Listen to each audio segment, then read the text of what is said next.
Yes. Please go back. Go on, sir. Ask him a question. Ask him a question. Well, Don't set your this in life. as you can see, the House just rose from plenary, and with all humility, I must thank my colleagues, 26 assembly members who have just elected me as the new Speaker of the 10th Rivers State House of Assembly.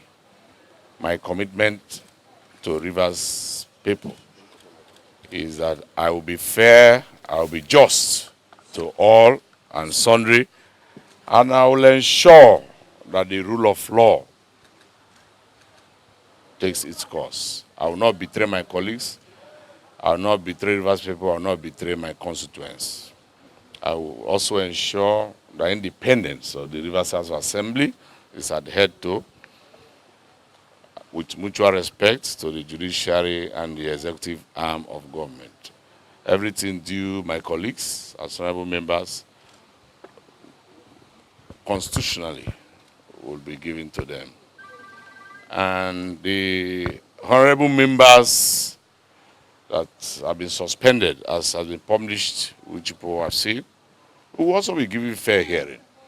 The committee on information will publish their names, and the House has urged the House Committee on Petitions to give them fair hearing, colleagues.